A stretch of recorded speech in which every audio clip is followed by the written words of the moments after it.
What up? It's your boy, the Incredible Man, and yes, I am back at it again, and this is my discussion slash review for My Hero Academia Season 4, Episode 24, man. Yes, we have one more episode, and this episode was boss. We ended on a cliffhanger in this episode, so it made me think that we're going to end this season on a cliffhanger as well. So, let's get into it, man. Just take it, don't wait for someone to break it. Take control, then don't just take it, hey. You can make it happen, you just gotta take some action. Take the ship and be the captain. Yes, man, we are back, and boy, this episode was lit. So much stuff went down, man. We started this episode seeing Class 1A talking to Aizawa and Mirio about Eri. So we learned that we already knew that Eri's parents abandoned her, and she killed her father by mistake. And we also learned that her grandfather's in a coma, so she doesn't have anybody there to watch out for her and be there for her. So UA is going to do that, and she's going to be allowed to stay at the school because her powers are starting to return, and the horn on her head is starting to grow a little more. So they're concerned that her powers may go out of control, so they're going to keep her there, train her, and hopefully she'll be able to use her powers and also give Mirio back his quirk. But they're going to keep her there so Aizawa can keep an eye on her, and if her powers do decide to get out of control, he can shut it down. Like Aizawa said, we can't send her to an orphanage, because if her powers get out of control, she could kill the lady or whoever runs the orphanage or some of the kids that's there with her. We can't have her out in the open like that because she can't control her powers. So we have to keep her here where we can watch her in case things get real bad. Aizawa can stop her quirk. Now, that happened, and that's cool because everybody loves Eri, and the whole Class 1A got to, all the people that was in the work study got to see her again. They were like, oh, Eri-chan. So that was nice. Then Aizawa tells them they got to go back to the dorm because they have some visitors. And who are the visitors? It's the Pussycats. Oh, it was so nice to see them again, them and Coda. That took me back to that whole moment when that whole thing happened. And we see the one chick, I can't think of her name, from the Pussycats that lost her quirk. We all know that All For One took her quirk. Now, then we see in I want to say maybe like a flashback, like they went there to question him about her quirk, and he was like, "Oh, I'm so sorry." Well, he didn't look sorry. Let's be real. He did not look sorry, but he apologized for kicks. I don't know, but he apologized and was like, when I see a good quirk, I can't help myself but want to take it. But I could give her quirk back, but there's so many inside me. I don't know which one is hers now. And they were like, well, that's a good thing and a bad thing, because the possibility of her getting her quirk back could come true, but at the same time, it can't really, we don't trust him, man. There's no way we're going to give him unfettered access to this chick and cut him loose and allow him the ability to kill some of us or escape. So yeah, well, she doesn't have a quirk anymore. And we learned that she's going to start working in the office for the Pussycats because they're trying to get their ranking back up because of the Billboard chart Japan for the hero rankings. Now, they dropped down, but not, well, I think they were like 32 or something. They dropped significantly, but they didn't drop, I'm assuming, as low as they expected to, because a lot of people were still rooting for them. So they dropped, but not as low as they expected to drop, I'm assuming. So then that's how this discussion comes about the hero Billboard chart Japan. So then we find out that Tokiyami was he done his work study with HAWKS, and now I've heard the name HAWKS, but in this episode we actually got to see HAWKS talk. We got to see his mannerisms. We got to see him as a character, and instead of just like a picture of him or something like that. So we get to meet the top 10 heroes in Japan, and yes, of course, Endeavor was always number 2, second only to All Might. Now, with that, the only option was to make Endeavor number 1. Sure. But HAWKS said some major stuff in his whole introduction once we got introduced to all of the top 10 heroes in Japan. And we got introduced to some that we've already seen in action and understand the character and everything. Kamai Woods, Ryogu, there's so many that we've seen already. But Best Genius, but he wasn't there because we all know he got hurt in the whole raid. But there was some that we haven't seen. There was this rabbit chick, like this samurai shogun guy, this dude named Cress. There was some that we haven't seen, and including Hawks. We heard of Hawks and we've seen like pictures and stuff of Hawks, but we haven't actually really just seen his character and anything other than just seeing him. Now, this episode, we see him act. We see how he carries himself and everything. And I thought he was a little pompous at the awards, well, at the Billboard chart thing. But don't kill me just yet, because after that I was like, okay.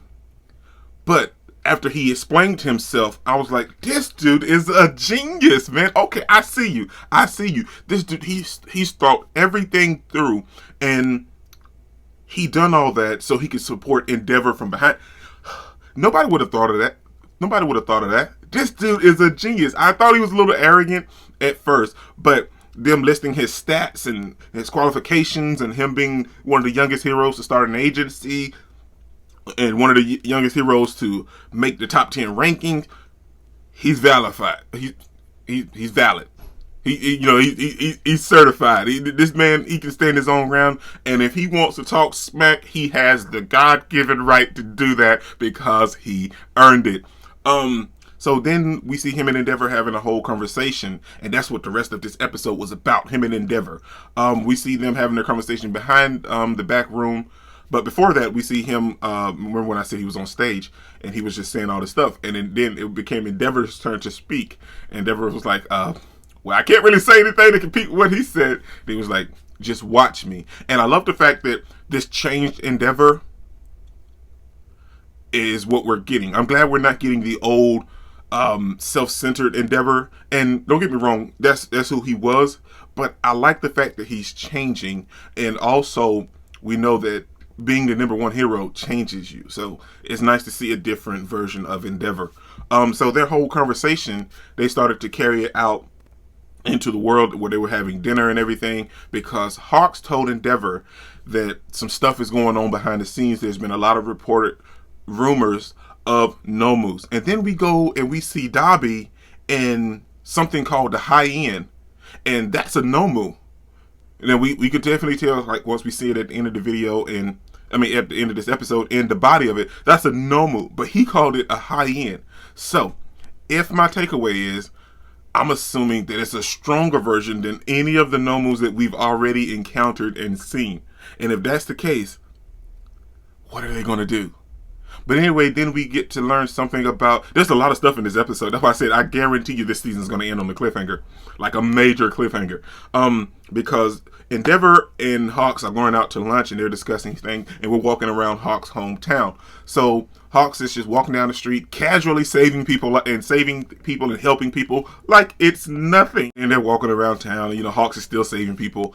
And he takes out this one dude that was like he was going to attack his own company because he was hurt or embarrassed or something. I don't understand what happened to him at the company, but he had enough. He read something called I hope I'm getting this right, the Metahuman Liberation Front Army or something like that, something with liberation.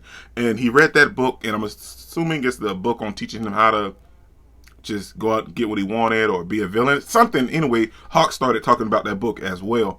But he was like, they released it at an opportune time when all these rumors about Nomu was coming out and about being a villain. So there's so much going on behind the scenes that the heroes don't know about, because these villains, they've been scheming for a while.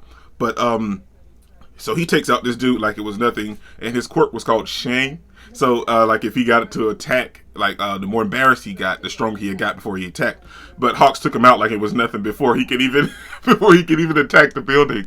But at that time, they also came in contact with all these civilians. Like, oh look, it's Hawks and Endeavor. And then we get that one kid that was like, he's a huge Endeavor fan, but he wanted Endeavor's autograph. But Endeavor, Endeavor's always been so unapproachable. But Endeavor, he's trying to change while being the number one hero.